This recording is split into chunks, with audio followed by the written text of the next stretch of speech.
What do you think?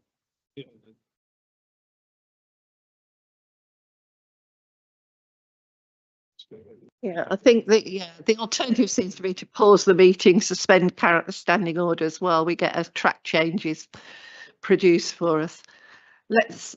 We can vote against an amendment and we can vote against a motion or in favour of it. So perhaps Councillor Ray, there aren't. I'm going to read against the original motion, and there aren't many. There aren't that.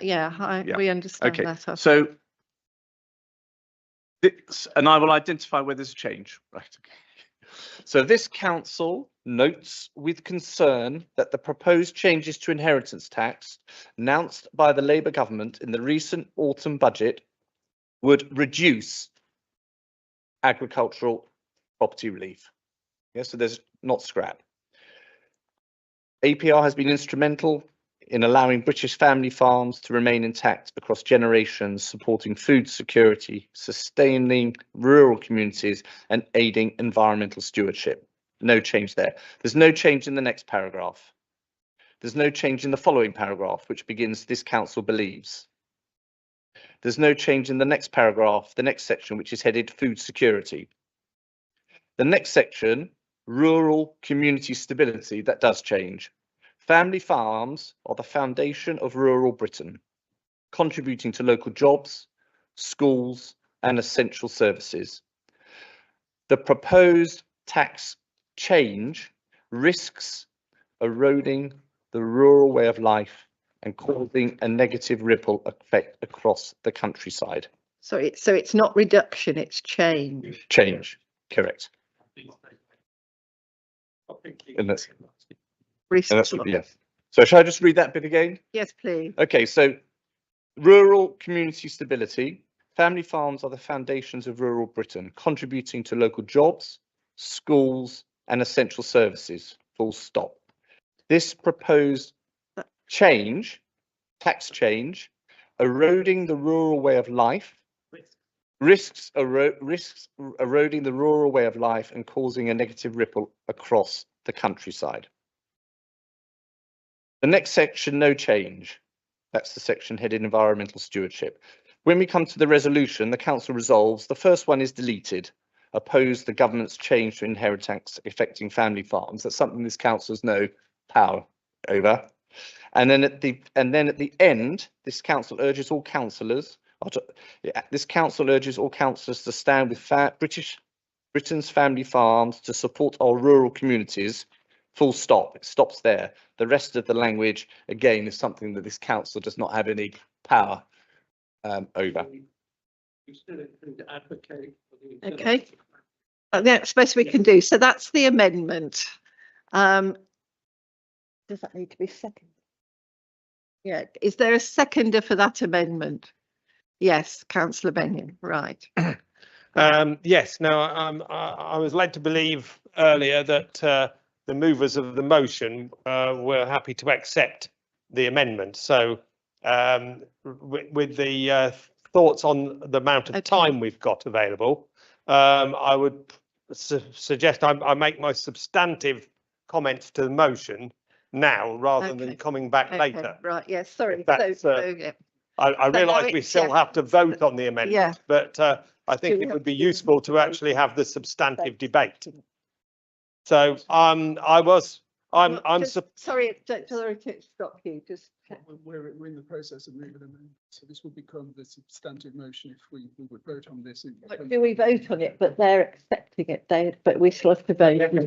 Yeah, we still. I think we perhaps should vote on it. Okay, in that case. Yeah, and then we'll come back to you. Okay, in that case, I reserve my right. Is this a helpful intervention? I did reserve my right to speak on the motion. Yes. But and obviously I still reserve. Yeah, that's all right.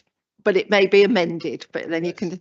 Sorry, Chair. Yeah. If Councillor Marshall wishes to amend his motion to the new motion, then with the consent of council, we can proceed on that basis. So we don't need to vote on the amendment. If Tom accepts. Yeah, are you accepting it? Okay, right. That is now the motion then. Sorry. Chair, yes, thank you very much indeed. If that shortcuts the process, I'm more than happy to do so. I think it's a very pragmatic response. Okay. I've heard what's been said by Councillor Ray and Councillor Bennion. More than happy to go along with that. Thank Okay, you. right. So that now is the motion. Well, I've now been advised that. With the consent of council, you can amend the motion. Okay, right. All right. Okay, we need to vote on whether we agree that Councillor Marshall can accept the amendment to his motion. Right? Yes. Is that looking at Councillor Norman? Yeah. Okay. So all those in favour of that amendment. That's clear. It's clearly carried. Yeah.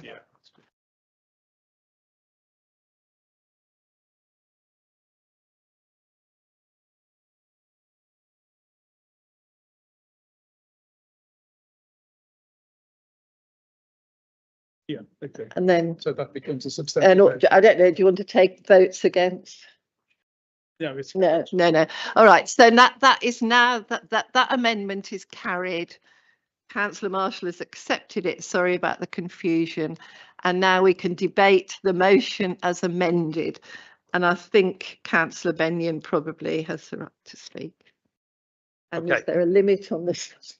Right. 10 minutes. I'll try and be as quick as I can because I'm supporting this motion because I think we need to recognise the impact that this tax change will have on family farm businesses, both in Lichfield district and across the country as a whole.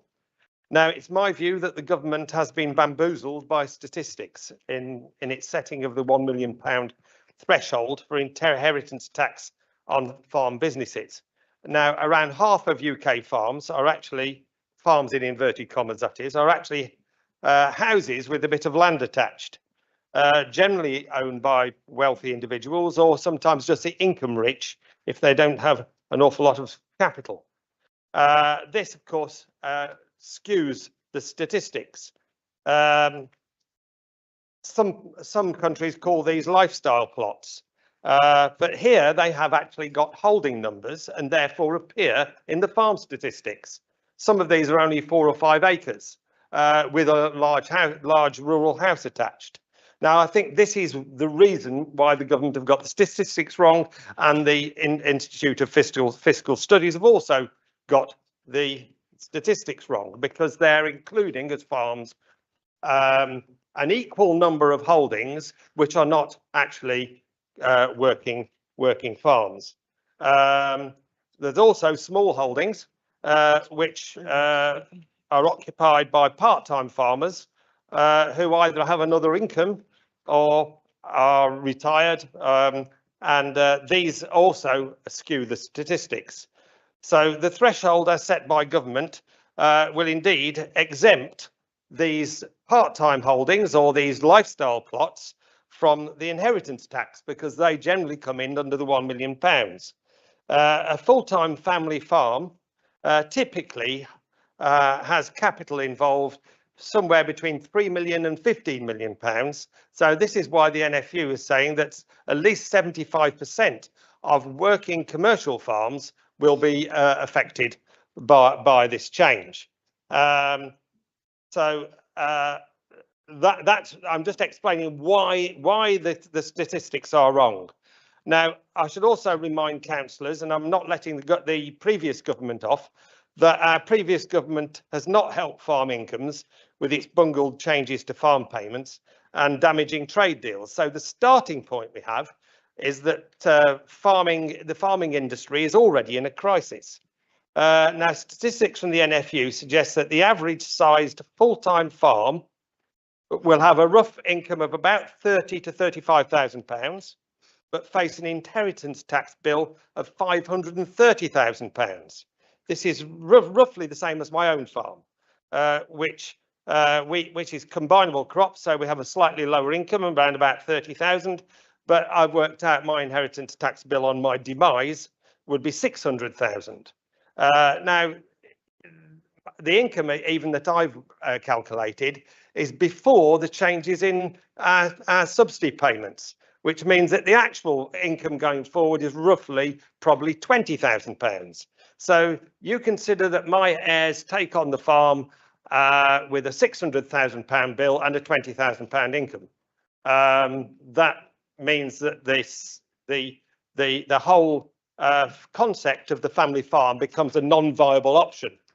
Now, some have suggested that we can use the 10-year rule, but a 10-year rule to pay in 10 instalments, that's £60,000 a year, again, on a £20,000 income, just not possible. Some have suggested that we use the lifetime gift option. Now, I know something about this because I inherited on a lifetime gift after a previous change in the inheritance tax rules, because I was my father's tenant. So it ruled it out. So my mother had to give me it on a lifetime gift. Now, the problem with a lifetime gift is the giver cannot take benefit. So if I were to hand over now, I would have to move out of my home and have no income. So it only works for a very, very few, those that have got sufficient savings and a second home that they can move into. So farmers, I will tell you, reinvest pretty well all of their income, other than their private spending, back into the business. The tax change will inevitably mean that will be no money to reinvest in the businesses.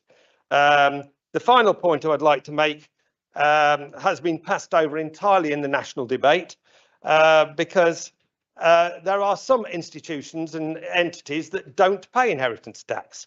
Multinational agribusiness, for instance, things like Booker Farming and such like, have land holdings all over the world, but their shareholders are all over the world too and are dispersed. They don't die, so they don't pay any income tax and any inheritance tax. Also, in other parts of the world, the Chinese government has massive land holdings in Southeast Asia, in Africa, and in South America. The Chinese government doesn't die, so it doesn't pay inheritance tax. So we're actually making a change that makes corporate ownership the only way of carrying on farming in the future. So gradually, over a generation family farms will die out, and it'll be replaced by big agribusiness or entities that simply don't die. So I would call on you to.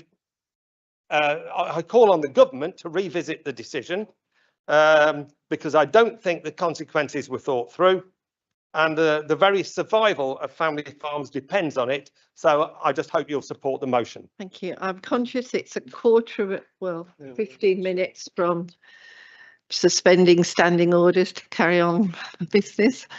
I'm afraid that got lots of people wanting to speak. Councillor Norman, I think, Councillor Woodward, Councillor Booker, Councillor Taylor, Councillor Cox, Councillor Ball. Do we want to, sorry? Councillor Sylvester Hall. Do you want to suspend standing orders? Do you want to set a time limit on this? Because we've got a very... Go on then. If the majority of councillors consent to the meeting continuing when we get to the 3 hours, we... Okay, we're going to carry on, are we then? It's 13 minutes now then until we stop. I think Councillor Norman was reported to me first. Thank you, Chair. Well, I know we've passed the amendment, but it's all about the Labour government, so I'm not fooled, and I don't think many of my colleagues are fooled by that. So I'll be referring to Conservative government quite a bit in my submission there, just to get my own back. Let me declare an interest myself. I'm a son of a farm worker, not farmer, farm worker. I worked on one of the 4 farms in our village after school. Of course, they've all gone now, all those 4 farms. For those who have been around as long as me, and they haven't, except for Councillor Evans, Pat Hodges used to sit there, a farmer from Hopworth, and he used to say, "You lot," I don't know, I can't remember what the conversation would have been or the debate was. He said, "You lot had ever milked a cow?" And he pointed at me and say, "Except you," because I had. So although he was doing that, so I've got some credentials as far as the agricultural businesses go, as it were. But let me go through the 3 issues that Councillor Marshall and Councillor Benyon want us to vote on. Food security. Well, 12,000 farms and agribusinesses have gone out of business since 2010. That's since the coalition government, Conservatives and the Lib Dems. In 2020, Farmers Weekly, we had that at home regularly, predicted that UK farms will drop from 54,000 in 2020 to 43,300 by 2030. And in 2022, the CPRE raised concerns over food security as 14,500 hectares of farmland have been lost to development since 2010. Don't remember Councillor Marshall raising any concerns in those years. Rural community stability. I've mentioned the loss of farms, but we need to add the loss of police officers to fight rural crime, the loss of rural buses and even ambulances to take you to the queue of ambulances waiting outside hospitals. Don't remember any motions on that. Environmental stewardship. And we all know Councillor Marshall is a champion of the environment. The budget provides £5 billion across this year and next to support the ongoing transition towards a more productive and environmentally sustainable agricultural sector in England. In 2020, in a Farmers Weekly poll, 98% of respondents had the view that the government does not have the farmers' best interests at heart. In October 2020, Philip Bennion reported on how farmers feel betrayed by the government with the amendments made to the Agricultural Bill and the International Trade Bill. So it was a bit coy there, but what he said was the first whammy, loss of financial support. The second whammy, under the Conservatives, don't forget, loss of tariff-free access to the EU. The third whammy, under the Conservatives, full US access to agricultural market.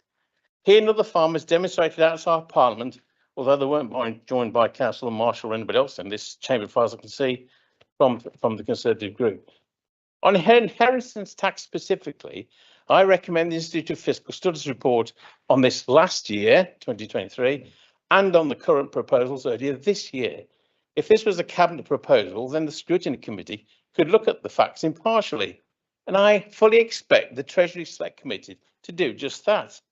The Chancellor actually sent this letter with all the data that's available there from the HMRC to that chair of that committee. There's been reference. I mean, if Councillor Benjamin want to argue with HMRC, good luck. But we haven't had the details from the NFU and the other organisations, the ones that we can trust so far, and I don't know. So that's why I want the Select Committee to look at it. Are the ones from the HMRC, because they're based on past information and actual facts. I would advise Councillor Bennion in particular to lobby politely, as I know he would, as his MP, so that points raised by local farmers can be considered. It's all about arguing, making the case by the evidence and the facts that you might have. Because the government may want to do this, but there might be unexpected consequences, and I'm sure that's what's being argued. But once all the evidence is there, then we can have a proper understanding of the transparency of this policy. But I'm afraid none of this will make any difference, because this is gesture politics at its worst, despite the amendment.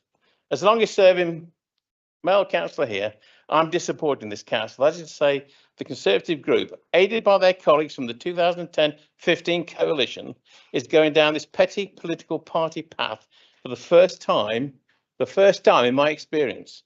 In February and April, I hope we'll be proposing motions against the County Council's lack of service to Lichfield District residents, because the County Council has an effect on Lichfield District, whether on the loss of police officers to fight rural crime, the abundance and lack of action on potholes, the closure of Burwood Health Centre without a replacement.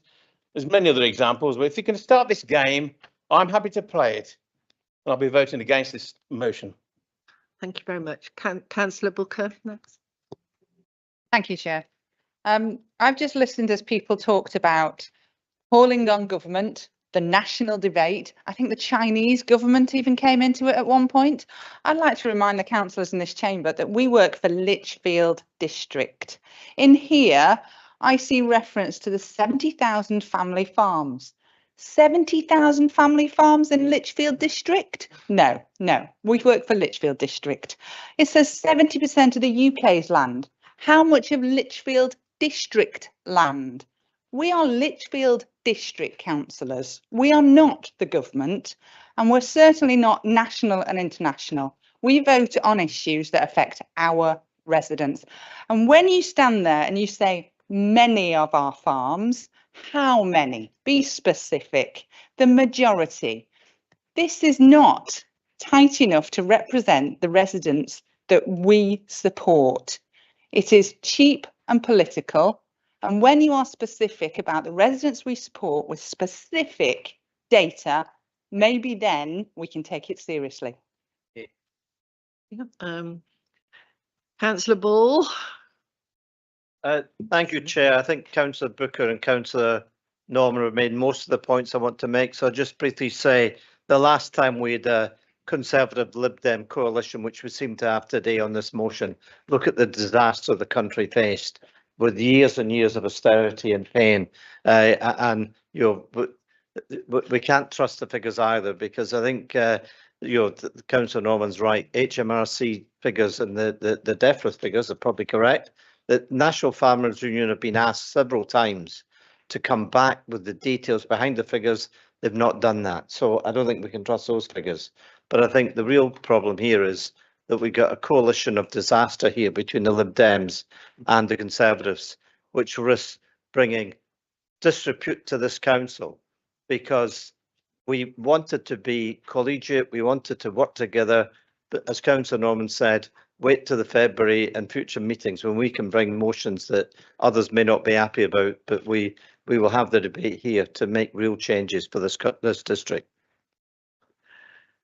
We have Councillor Sylvester Hall to, and then I'll come to you to break it. Thank you, Chair.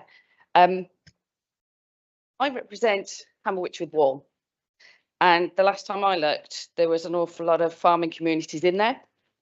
And to Councillor Norman's point, whilst he's reflecting on that, some of you may be surprised to learn that one of my first jobs was actually as a farm clerk, many moons ago now. But having connections with the farming community and the rural economy is something that has been a constant throughout since those days as well. I do actually think that there is a considerable amount in our district which provides the rural economy and the farming communities. And one of those in particular has been extremely vocal in putting across certainly clarification and alternative facts and figures to combat some of the information that's been put out already. And I think it's absolutely critical that we are making sure that we are taking full use of that information that's being put across in many different platforms, whether that's on the national news or on some of the other forums that Clive Bailey has been able to put that information over to. And from my point of view, I will be supporting the motion, and I will be hoping that other colleagues do as well, taking into account information that is from this district and from, in some cases, our own residents. Thank you. That's so good. Chair, I think a lot of the things that I was going to say have been said, but I do think it's a cheap and divisive political motion that's potentially fracturing the collegiate working that we've had over the past 20 months. Picking up Councillor Sylvester Hall's points and Councillor Booker's points and trying to make this relevant to our district, not only do I think this is a cheap political gesture, which I'm surprised that Councillor Marshall, who's usually so urbane and sophisticated, has stooped to. It's also a very lazy motion. What you could have done, Councillor Marshall, may I suggest, is done some research. It would have been useful and interesting to know exactly how many farms we have in this district. It would have been interesting and useful to know how many of those farms are farmed by tenant farmers rather than family farms. It would have been interesting to know how many farms had been taken over by large corporations or agribusinesses. And it would have been interesting to know how many farms were owned by the Jeremy Clarksons of the world, who were buying agricultural land in order to make their tax liability more efficient. How many people are actually affected? It's surprising, really, that Councillor Marshall and none of his colleagues have ever complained directly through this council with a motion against the decimation of local authority budgets and the services that we provide to residents, which affect all of our residents. not just a small percentage of our residents. And yes, you know, we want to support farmers who produce food for us, who help so much with providing for our nation. But why should they have preferential treatment? They're already getting preferential treatment in the proposals that have been put forward by the government anyway. I just think this is, it's a great pity. And what's so disappointing to me about this motion is that we've worked well together after being delivered a hung council 20 months ago. We agreed right from the outset that we'd work in a collegiate and supportive way. And certainly the Labour group have done all it can to make sure we have the best outcomes for the residents of our district. And we do our very best to make sure we get the stability that we had before. That risks being torn apart. Believe me, it's made me very angry to see this highly partisan motion come forward to this council. And I may be joined by a number of members of my group in wanting to highlight some of the failures of the last 14 years of Tory and Tory Lib Dem government. So I'm going to be opposing that, certainly. And anyone who's valued the collegiate working that we've had in this council for the last 20 months, I hope you will reject the motion too. If not, you're denying the very basis on which we agreed to work in May 2023. Thanks, Chair. Thank you very much. It's 9 o'clock, so we can now go home, or we can suspend standing orders and carry on. Are you going to propose? Chair, could I move a motion that we extend beyond the 3 hours? I appreciate there's another motion to follow, which is incredibly important. And then there are some questions as well. I believe we can get these done fairly quickly, and it'd be expeditious to do that tonight rather than reconvene at another date. Okay, thank you. Is that supported? Should we carry on? Sorry, is it moving 10.1 and suggesting that it's perhaps to 9:30? This is what the recommendations of the rules are. So we've got till 9. Is that agreed? 9:30? No, Yeah. well, the motion was, as per our constitution, that we go beyond the 3 hours, and for as such time is required to deal with business, rather than have to do it again at 9:30. 9:17. Yeah. Okay. Right. Carry on. So I think I've got. Sorry, Councillor Mears. Right. No, I've got written down. Councillor Cox sort of reserved his right to speak. Councillor Mears, did you want to speak? And Councillor Taylor? Well, I've got people since, yeah, if you want, I've got people waiting to speak. Sorry, is it okay to speak? Yes, yeah. Thank you very much. I'd just like to make the point that I agree wholeheartedly with the motion that's been put forward by Councillor Marshall and the Lib Dem councillor as well. And I think that it's an impassioned plea by people that are involved with farming from within a farming district to support fellow farmers. It's plain and simple. It's outside of politics totally.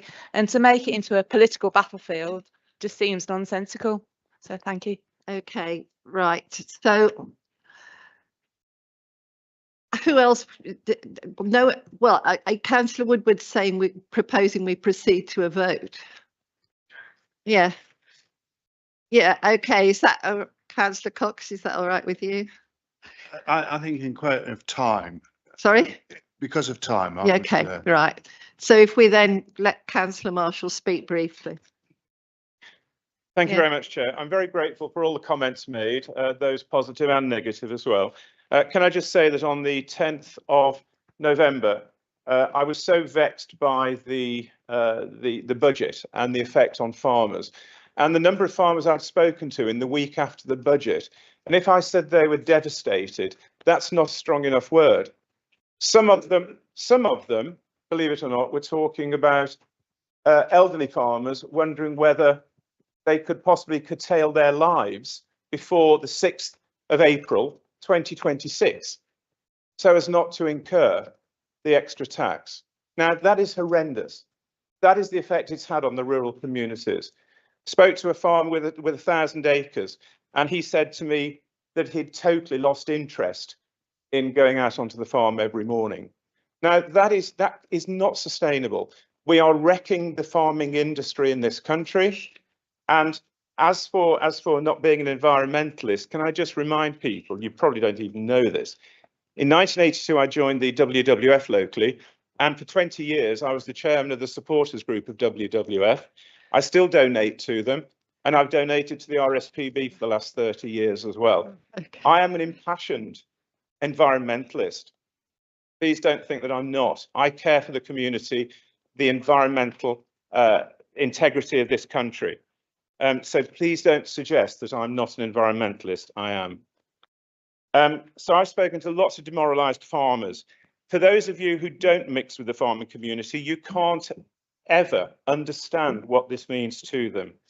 A lot of family farms will be rendered unsustainable, and the landscape, the rural landscape, will be irrevocably damaged.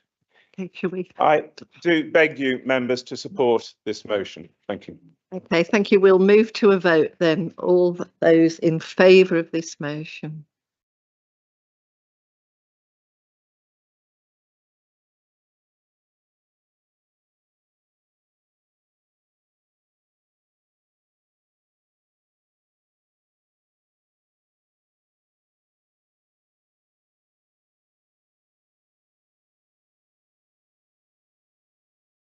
Yeah. All those against? 3, 2.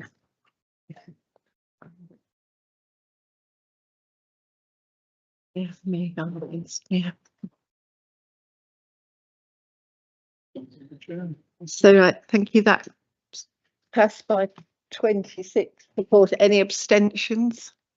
No, no abstentions. So that passed by. Okay. Can we move on then to the third motion that has been proposed by Councillor Coe?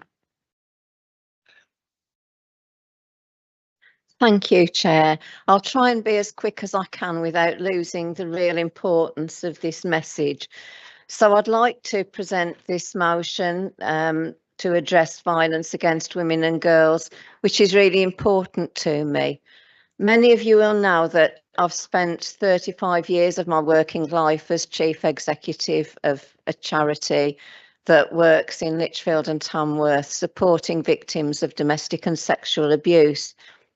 And that's my passion still, and I volunteer still for Pathway Project.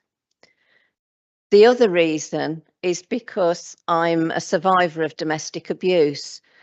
And as a survivor, I'm really blessed to be sitting here because many women don't survive. Many women die each year, 2 every week, and 3 others commit suicide because they can't see any way out of the relationship that they're in.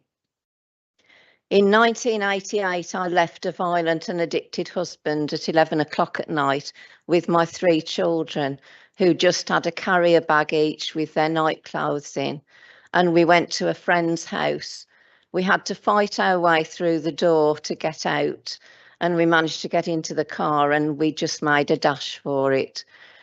I could have been dead many times during that relationship, so I know how fortunate I am that I wasn't. I was already trying to set up a charity to support victims of domestic abuse, and I tried to get support from the local council, Lichfield District. It was a different world, and I appreciate that things were very different in that era.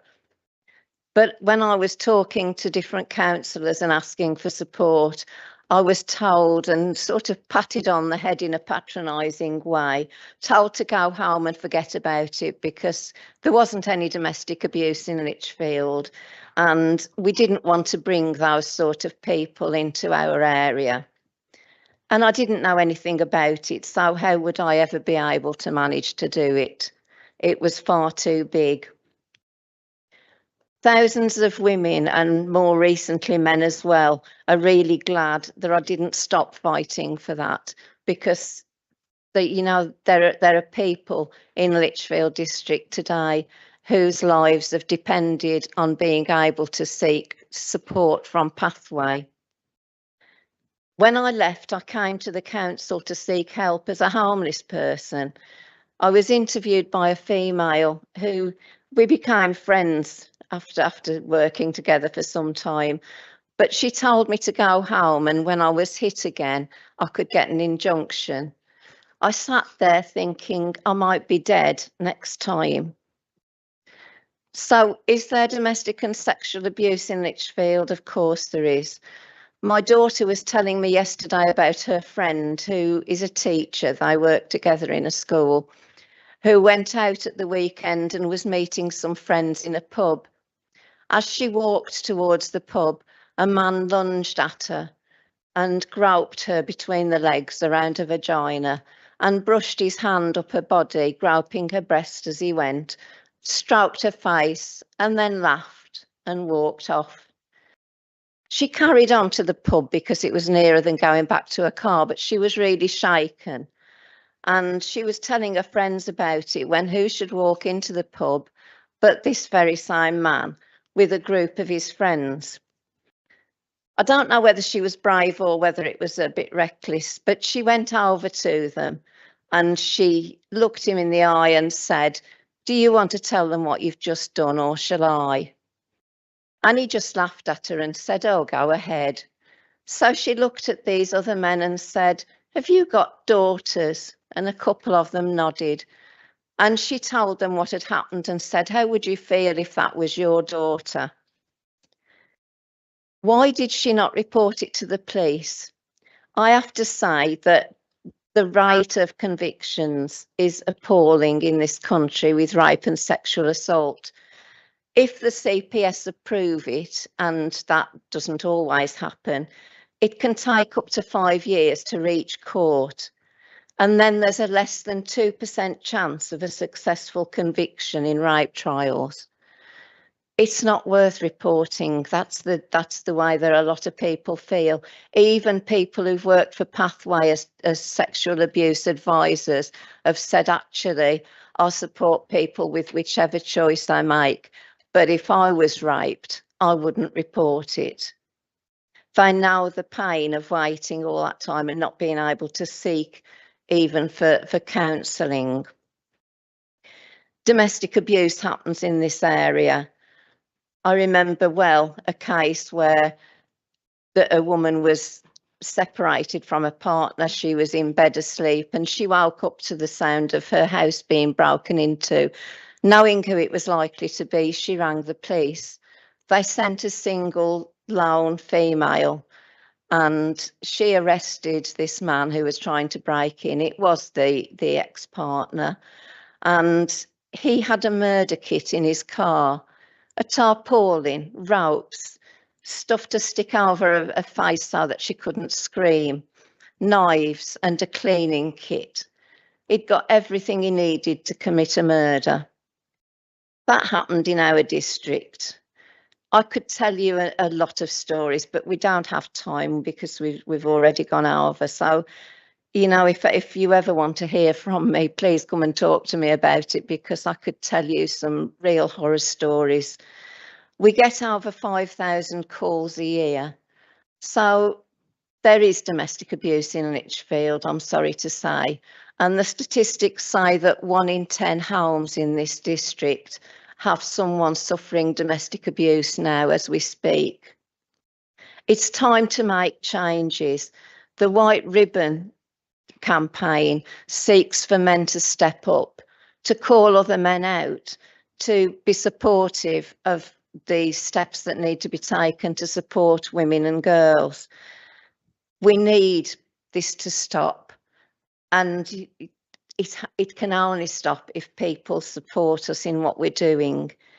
So I would ask and urge that you support this motion. Thank you. Thank you very much.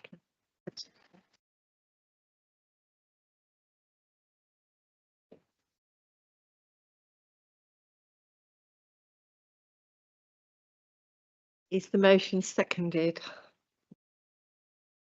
Yes, Chair, I would be happy to support the motion, but I really don't think there's much that I can say after that.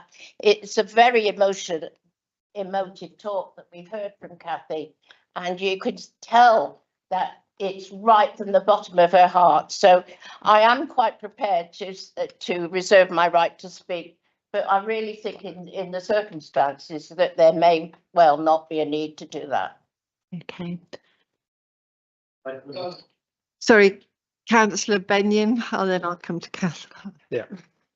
I just think it's important that men speak up on this issue as well. And I also think it's just as important that we not only look at the local initiatives, but I think wherever in the world this takes place, we need to speak up and try to change things. I've done a little bit in the past, but on FGM issues, when I was in the European Parliament, I took that issue up I championed that issue, and I've also spoken at the United Nations Human Rights Council in Geneva when Vladimir Putin decriminalised domestic violence and even murder within the family.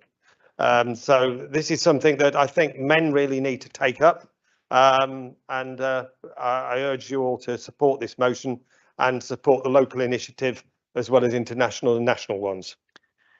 Okay, thank you very much. The White Ribbon organisation, as I understand, is a learning men, and yeah, so that's precisely amongst the specifics. Councillor Cott, I think we perhaps should be brief, but I understand that people might want to, you know. I'll be as brief as I can. I'm very grateful to what we've just heard, and it brought back very strong memories of my sister-in-law. She suffered abuse for years. They were living in Turkey at the time. It's not Turkish, she was English, but that's where they chose to live. She came back to this country with her passport. She just left everything. And she's residing in Burntwood now, remarried, very happy. But I'm very grateful for Pathways as a member of my family. I'm touched because it does affect people. And because of that, I already believe, and through the community partnership, we're already recognising that there's work to be done against violence against women and girls. And I have to say, I'd already implemented that we looked at it, but I'm more than grateful that this evening gets the full council. I would recommend you accept the motion, because the motion now will endorse what we were thinking of doing, because it's right to do, not because we think it's right, it's actually right, because women do suffer terribly from the hands of men. And as a man, I'm ashamed that men can resort themselves to thinking they're the stronger sex and have that physical strength to abuse women. It's wrong. We should never condone it, and we should do everything within our powers to ensure that it's. Will we ever stop it? Well, let's go marching to try and eradicate it as much as we possibly can. And certainly supporting this motion, I will go away from it knowing that the grounds that we've raised already are implemented as quickly as possible. And I honestly promise you, Kathy, that is exactly what I'll do. I'm championing your cause, and I would like to remain that champion for you, because it affects my family as it's affected you, and I get the message. So I'm more than asking this council to support this motion, because it's the right thing, and let's see actual change. Thank you. So shall we proceed to a vote? Aye. All those in favour? Okay, that's everybody. So that's correct, yeah. And so there's specific things that let's take forward with, right. Okay, then so we've got now questions. Could I ask, the questions have all been answered in writing, and could I ask please that any, obviously you've got rights to supplementary, but can you be as brief as humanly possible? Councillor Braga first. Right, thank you for the answer. I mean, as has been confirmed, that the advice has only recently been commissioned. On the 18th of November 2023, during the pedestrianisation trial, the council officers were instructed not to enforce pavement licence rules because it was known at the time that there was a problem. And I'm just wondering why that wasn't addressed in the meantime, because there's been plenty of time and a new pavement policy. And secondly, is it possible to share that legal advice when it comes with members, please? I'll be brief. Yes, we'll share the advice and I'll get back to you with a longer answer. Thank you, Councillor Booker. Thank you, Chair. I'm really disappointed by this response. My previous question that I asked had an extremely thorough, comprehensive and transparent response to it that was fabulous. And this one lacks a lot of substance. I specifically asked how much has been spent, and yet your answer said how much you planned to spend. I asked how many dwellings had been built, and you give us the answer of 851 on 7 sites and 8 on 3. And yet the design code that we discussed earlier specifically said there was 1,000 just on Arkle Farm alone. So that doesn't take into account Street Hay or all the developments on Coton Lane. Now, I will take this on board and I will come back with a more specific question for a more specific answer that maybe I wasn't clear enough on what I was asking. However, the question still remains that in 17 months since asking to meet and discuss the rural issues, that has not happened. Why? Councillor Woodward. Well, thank you very much for the supplementary. The data that you have been provided with was the data I have had from my officers, and if there is more detailed data that is more accurate, I will arrange for that to reach you, Councillor Booker. I will certainly undertake to provide as complete and comprehensive an answer as I can do. I know that it took a little under 2 days to get this together for one ward. If members would like it for their own wards, we will do our best to get that together, and please do contact me. I'm afraid in the 17 months that have elapsed, I have had very little opportunity, and that is simply due to professional commitments. I will desperately try to get hold of you, but if there are pressing issues, please feel free to email me. Thank you. Thank you. Councillor Woodward. Chair, I've got no supplementary question, but thank the leader for his response, and I'll continue to let him know. He's just agreed to, yeah, fair enough, yeah. Just have to ask him, you know, check he does it. But Councillor Ball. Yes, Chair, just quickly to thank the Cabinet member for the response and to commend him for being ahead of the curve. And I'd like to ask him if he'll join me in commending the wonderful new government for bringing in this marvellous programme that will help revitalise the High Street. Yes. So Councillor Holland's just about to say just yes, like, okay. Thank you, Councillor Ball. As you'll be well aware, this is a project and a scheme that was underway well before the election. It's unfortunate, of course, that with the reduction in rate relief from 75% to 40%, people paying rates bills of 25,000 will now be paying 60,000, and we'll see the High Street decimated as a result. But thank you. Councillor Taylor. Thank you. I'd like to thank the Cabinet member for her answer, but the lack of detail in her answer leaves much room for concern. To take just one part, the £250,000 for a Burntwood community hub, to the best of my knowledge, no Burntwood ward member has been informed of the start of a project in their ward that would spend £250,000 in the next 3.5 months. Could the Cabinet member tell the Council what project this is? Absolutely. It's called the incubator space at Burntwood Leisure Centre. Once we had looked at making the answer previously to where the UK SPF funds were potentially being redirected, we also then shared an update of that particular document, and we will be doing another update if any other monies need to be redirected. But just to give you the detail on the incubator space at Burntwood Leisure Centre, the initial concept is now in place.